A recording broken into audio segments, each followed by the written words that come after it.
नमस्कार साथियों, स्वागत है आपका फिर से इतिहास की क्लास में।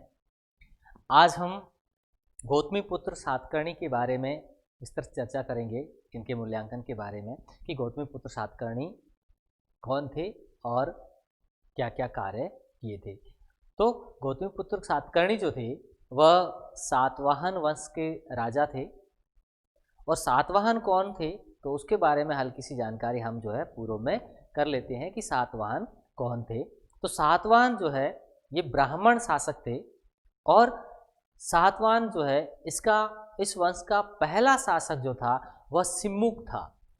प्रथम शासक जो था वह सिमुक था और इसने जो है 230 ईस्वी पूर्व में जो है शासक बना था सिमुक। और इस सातवाहन वंश की संस्थापक भी इनको कहा जाता है। तो ये जो है प्रथम शासक सिमुक था, इसे सातवाहन वंश का संस्थापक भी कहा जाता है, जिन्होंने जो है 230 ईसा पूर्व जो है सातवाहन वंश की स्थापना की थी। और इन्होंने यानी कि सिमुक ने जो है कण्व वंश के अंतिम शासक सुशर्मा, कण्व वंश के शासक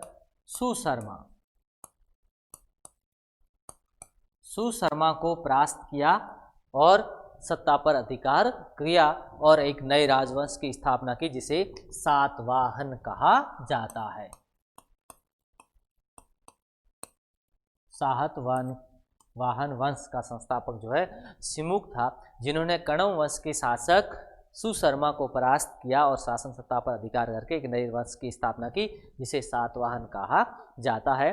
और इस वंश के सबसे अधिक समय तक शासन करने वाले यानी सातवाहन वंश में सबसे अधिक समय तक शासन करने वाले थे शासक, वह थे सातकर्णी द्वितीय। और इनकी राजधानी जो थी, प्रारंभिक राजधानी इनकी धरणीकोट या धान्यकटक या अमरावती, जिन्हें धान्यकटक भी कहा जाता है, धरणीकोट भी कहा जाता है। तो इनकी प्रारंभिक राजधानी जो सातवाहनों की प्रारंभिक राजधानी थी वो थी धरणीकटक या धान्यकटक, जिसे अमरावती कहा जाता है। यह इनकी प्रारंभिक राजधानी थी। प्रारंभिक राजधानी जो है यह धरणीकटक या धरणीकोट या धान्यकटक, धरणीकोट।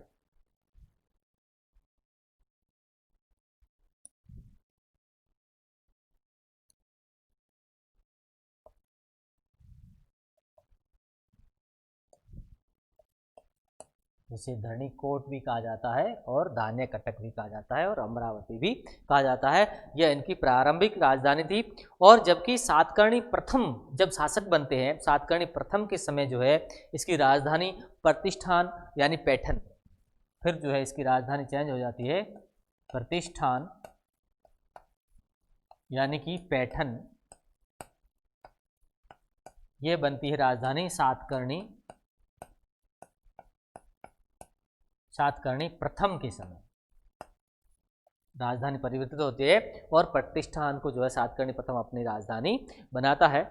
सातवाहन वंश से संबंधित कुछ विशेष बातें हैं कि सातवाहन वंश से विशेष बातें क्या है कि विशेष ये है कि सातवाहन को 3 महासमुद्रों का अधिपति कहा गया है। यानी सातवाहनों को जो है वह 3 समुद्रों का या महासमुद्रों का जो है अधिपति कहा गया है। इसके अलावा भारत में सर्वाधिक समय तक शासन करने वाला यह पहला राजवंश था। यानी जितने भी राजवंश हुए उन सबसे अधिक समय तक शासन करने वाला यह पहला राजवंश था, जिसने जो है बहुत लंबे समय तक शासन किया। तो सातवाहन वंश प्रथम राजवंश था जिसने सबसे अधिक समय तक भारत पर शासन किया था। और इसके अलावा इस वंश के राजा अपने मात्र नामों से पहचाने जाते हैं या जाने जाते हैं। यानी कि सातवाहन वंश के जो शासक जितने हैं उनके नाम जो है मात्र प्रधान नाम है, जैसे वशिष्ठी पुत्र पुलमावी, गौतमी पुत्र सातकर्णी। तो इनके नाम जो है वो इनकी माता के नाम से जाने जाते हैं सम्राट, इनकी ये खास विशेषता है। और इसके साथ साथ जो है इनकी एक और विशेषता ये भी है कि इनकी जो राजभाषा थी वह महाराष्ट्रियन प्राकृत भाषा थी। इनकी राजभाषा जो थी वह महाराष्ट्रियन प्राकृत भाषा थी। और इनके सारे अभिलेख जो है, जितने भी सातवाहन वंश के अभिलेख मिलते हैं, शासकों के अभिलेख मिलते हैं, वो उनकी सबकी भाषा जो है वो प्राकृत भाषा है।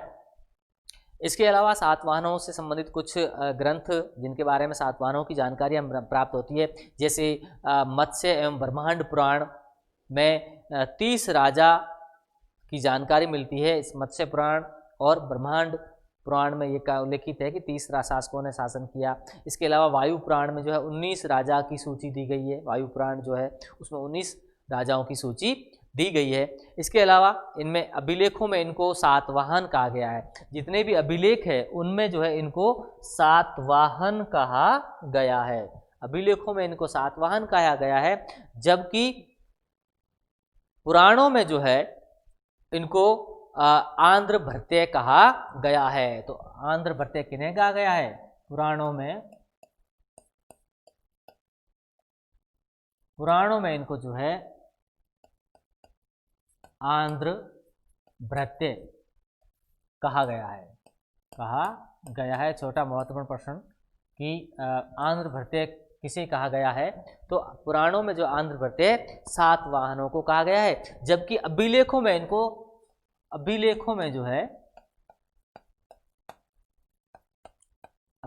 में इनको सातवाहन कहा गया है।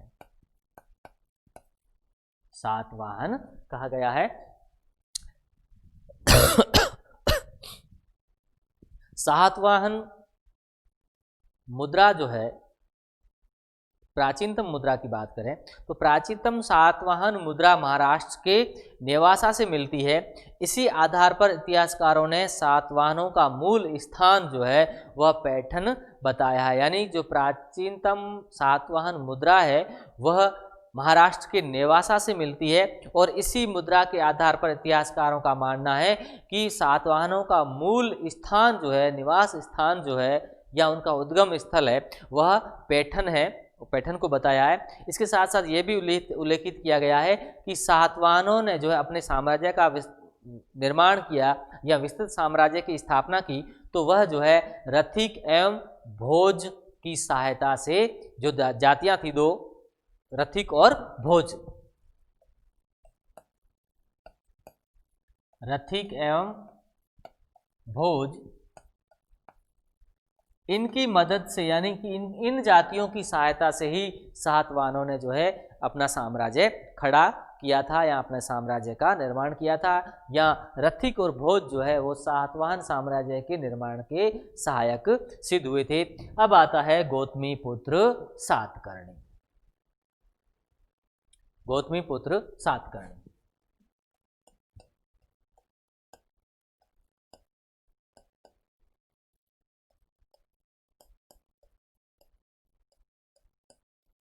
गौतमी पुत्र सातकर्णी, यानी कि गौतमी पुत्र सातकर्णी से पहले का समय जो है काफ़ी अंधकारमय रहा, क्योंकि 230 ईस्वी पूर्व जो है सातवाहन वंश की स्थापना जो है सिमुक द्वारा की गई थी। उसके बाद कौन कौन से शासक बने, क्या क्या कार्य हुआ, इसमें विशेष विवरण नहीं मिलता है, न ही कोई साक्ष्य मिलते हैं ऐसे। तो उस युग को जो अंधकार युग कहा जाता है। तो काफ़ी समय बाद जो है एक सातवाहन वंश का ऐसा प्रतापी शासक हुआ जिसने जो है इस अंधकार में युग को ख़त्म किया और सातवाहनों को फिर से प्रकाश में लेके आया। तो वह थे गौतमी पुत्र सातकर्णी, जो 80 ईस्वी से 104 ईस्वी तक जिन्होंने शासन किया, यानी कि कुल 24 साल जो है शासन गौतमी पुत्र सातकर्णी ने शासन किया। गौतमी पुत्र सातकर्णी इस वंश का 23वां शासक था, राजा था, और उसने कुल 24 या कहीं कहीं 26 वर्ष का भी उल्लेख किया गया है। तो ये कुल मिला के 24 या 26 वर्ष तक जो है गौतमीपुत्र सातकर्णी ने शासन किया। गौतमीपुत्र सातकर्णी की उपाधियां जो है नासिक प्रशस्ति में मिलती है। जैसे नासिक प्रशस्ति में इनको जो है एक ब्राह्मण कहा गया है, पर्वतों का स्वामी कहा गया है, और आगम निलय यानी कि वेदों का आश्रयदाता भी कहा गया है, और इसके साथ साथ अद्वितीय ब्राह्मण भी कहा गया है, जो प्रयाग प्रशस्ति है, सॉरी नासिक प्रशस्ति।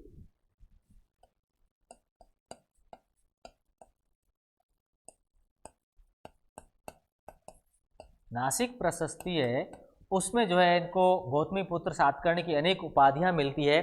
जैसे एक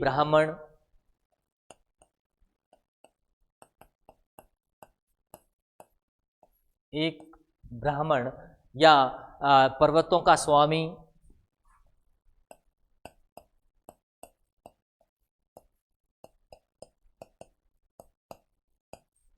पर्वतों का स्वामी, इसके साथ साथ जैसे आगम निलय यानी कि वेदों का आश्रयदाता, वेदों का आश्रयदाता, अद्वितीय ब्राह्मण,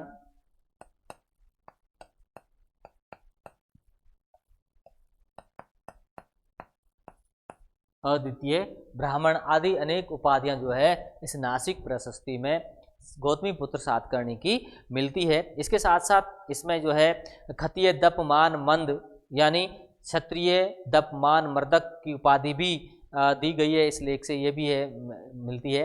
इसके साथ साथ वर्ण व्यवस्था का संरक्षक भी इनको कहा गया है, और इसके अलावा जो है वर्ण संकर प्रथा को समाप्त करने वाला और शकों, यवनों और पहलवों को का विनाशक भी गौतमीपुत्र सातकर्णी को कहा गया है इस नासिक प्रशस्ति में। तो क्या बात कर रहे थे गौतमीपुत्र सातकर्णी के बारे में कि इससे पूर्व का जो समय था वो बहुत ही अंधकारमय था, उसके बारे में कोई विशेष न तो किसी शासक के बारे में जानकारियाँ मिलती है और न ही किसी विशेष उपलब्धि की जानकारी मिलती है। तो उसे जो है इतिहासकारों ने अंधकार का युग कहा है। तो लगभग 100 वर्षों के बाद, 100 वर्षों के निर्बल शासन के बाद जो है सातवाहन वंश में एक महापराक्रमी राजा का उदय हुआ, और जिसने शकों को पराजित किया, और शकों को पराजित करके अपने वंश की प्रतिष्ठापना की, और अपने वंश की प्रतिष्ठा को पुनः स्थापित किया। और वह शासक था गौतमीपुत्र सातकर्णी।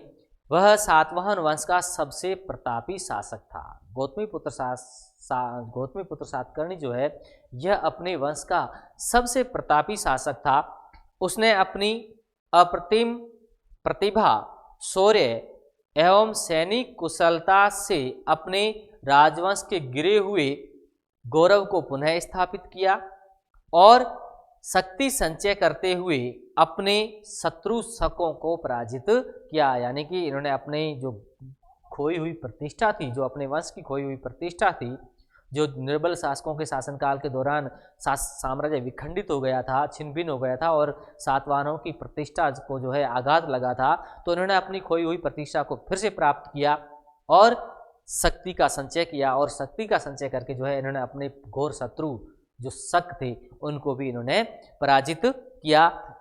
यही सातवाहनों के इतिहास को अंधकार युग से निकालकर प्रकाश युग में लाया।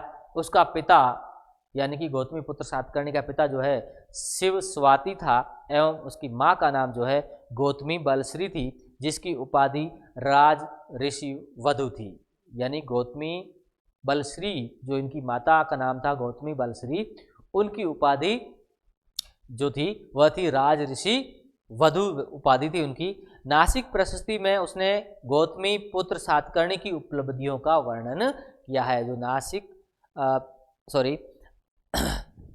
प्रशस्ति है, इसमें जो है उसने गौतमी पुत्र सातकर्णी की उपलब्धियों का वर्णन किया है। गौतमी पुत्र सातकर्णी अपने शासन के अंतिम दिनों में अपनी माँ के साथ शासन किया था। गौतमी पुत्र सातकर्णी जो है अपने शासन के काल के अंतिम समय में जो है उन्होंने अपनी माँ के साथ शासन किया था। और नासिक प्रशस्ति में यह कहा गया है कि उसके घोड़े 3 समुद्रों का पानी पीते थे। नासिक जो प्रशस्ति है इसमें जहां समुद्रगुप्त की उपाधियों का वर्णन किया गया है, इसके साथ साथ ये भी उल्लेखित किया गया है कि गौतमीपुत्र सातकर्णी के जो घोड़े हैं वह 3 समुद्रों का पानी पीते थे, यह भी इसमें उल्लेखित किया गया है। और इसका समकालीन शकों का जो शासक था वह सैरात वंश का नहपान था और अपने राज्याभिषेक के 18वें वर्ष गौतमीपुत्र सातकर्णी ने जो है गोवर्धन नामक स्थान पर शकों को पराजित किया था। और इसके साथ साथ जोगलथंबी से नहापान की 13,250 रजत मुद्राएं, चांदी की मुद्राएं मिली है और इन मुद्राओं को गौतमीपुत्र सातकर्णी ने पुनः ढाला और स्वयं अपनी आकृति से युक्त स्वतंत्र मुद्राएं प्रवर्तित की।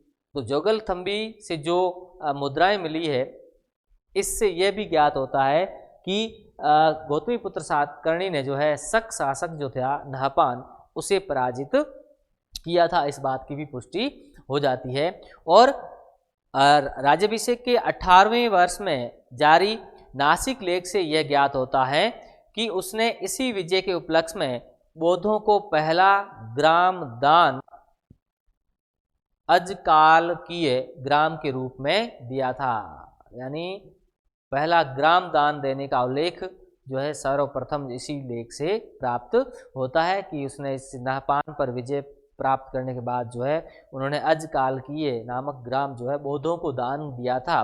तो पहला ग्राम दान का उल्लेख जो है इसी लेख से प्राप्त होता है। और इसके साथ साथ उसने जो है दूसरा ग्राम दान जो है करजक ग्राम कार्ले के बौद्ध संघ को दिया था। तो उन्होंने जो है बौद्धों को दान भी दिया था गौतमीपुत्र सातकर्णी ने।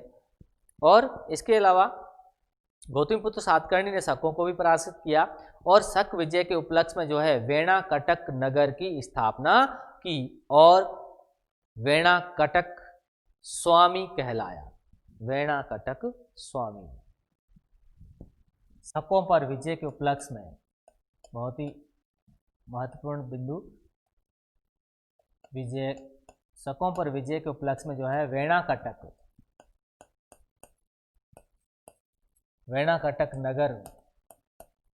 नगर की स्थापना की और जो है वेणाकटक स्वामी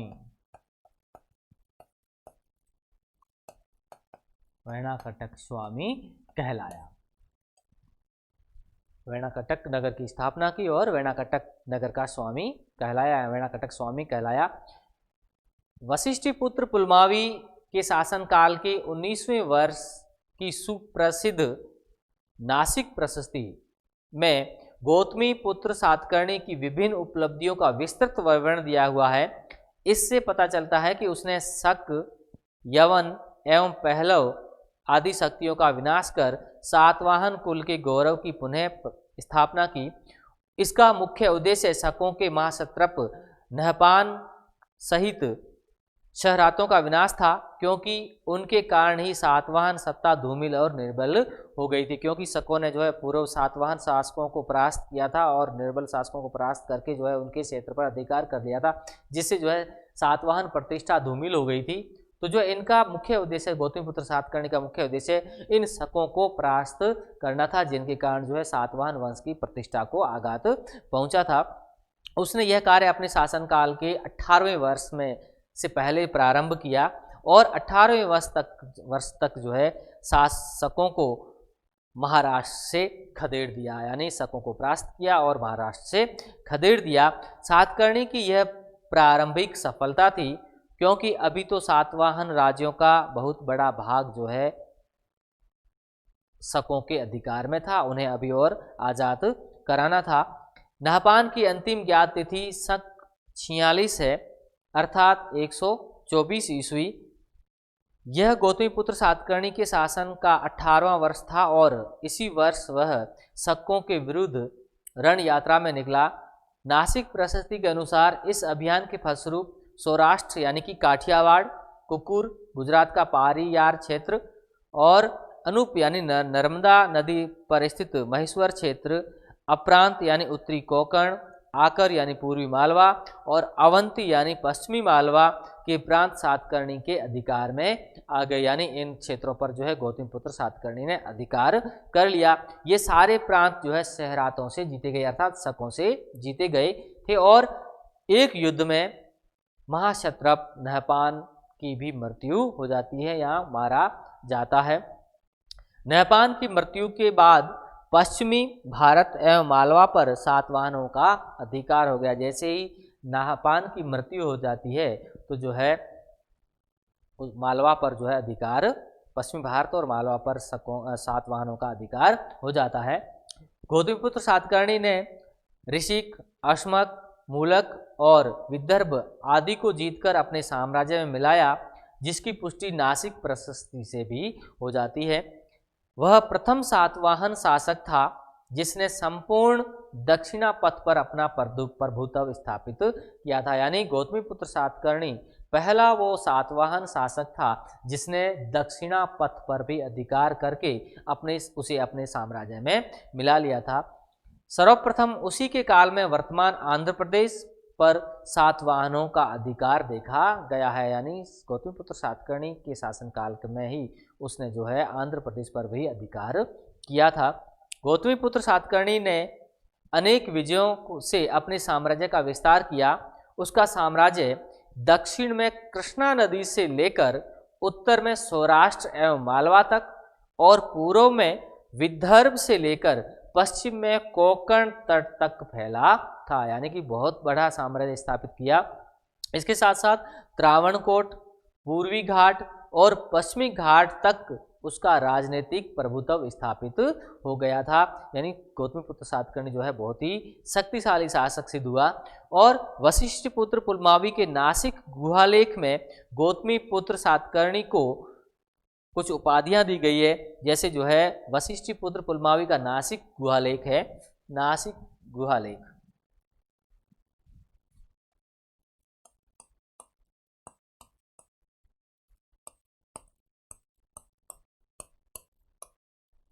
नासिक गुहालेख है, इसमें जो है गौतमीपुत्र सातकर्णी के लिए कुछ उपाधियां का वर्णन किया गया है, उल्लेख किया गया है। जैसे जो है उसे इस लेख में यानी कि नासिक गुहालेख में जो है गौतमीपुत्र सातकर्णी को जो है कैलाश पर्वत शिखर के समान अटल, अतुलनीय धनुर्धर तथा राम, कृष्ण, अर्जुन एवं भीम जैसा योद्धा बताया गया है, यानी कि जो नासिक गुहालेख है उसमें जो है कैलाश पर्वत शिखर के समान अटल और अतुलनीय धनुर्धर और इसके साथ साथ राम, कृष्ण, अर्जुन और भीम जैसा योद्धा बताया गया है। यानी कि इस गुहालेख में जो वशिष्ठ पुत्र पुलमावी का गुहालेख है, जिसके शासनकाल में ये लेख तैयार किया गया, लिखा उत्कीर्ण करवाया गया, उस लेख में जो है इस गौतमीपुत्र सातकर्णी की तुलना जो है राम, कृष्ण,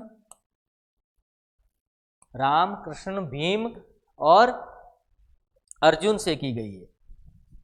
राम, कृष्ण, अर्जुन एवं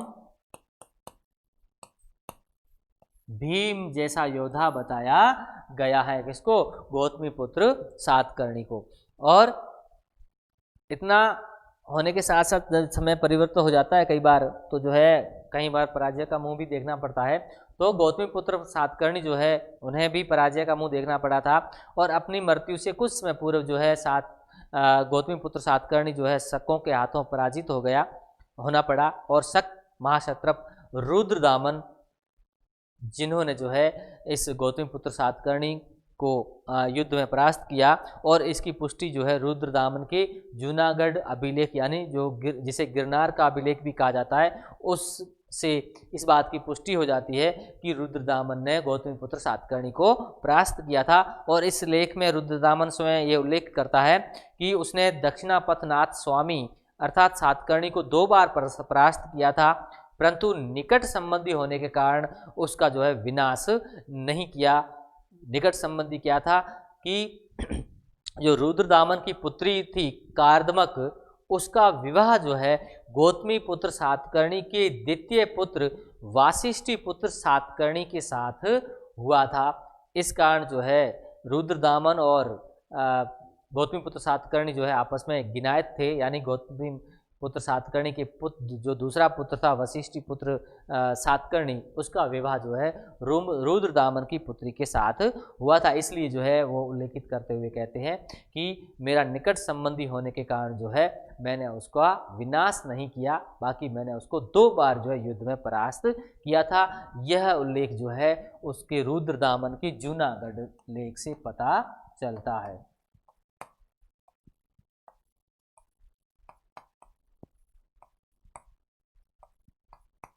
जूनागढ़ लेख या अभिलेख, इससे इस बात का पता चलता है कि रुद्रदामन ने जो है गौतमीपुत्र सातकर्णी को युद्ध में परास्त किया था। तो इसके साथ साथ एक विशेष बात और कि भारत में शीशे के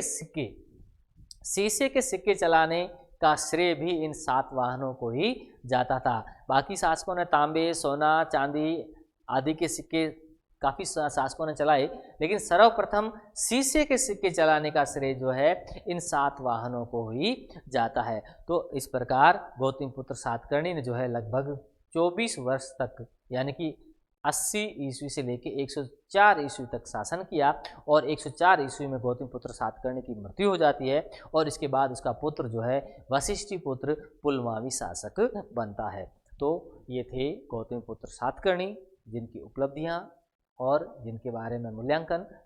अगली क्लास में अगला टॉपिक, तब तक के लिए नमस्कार।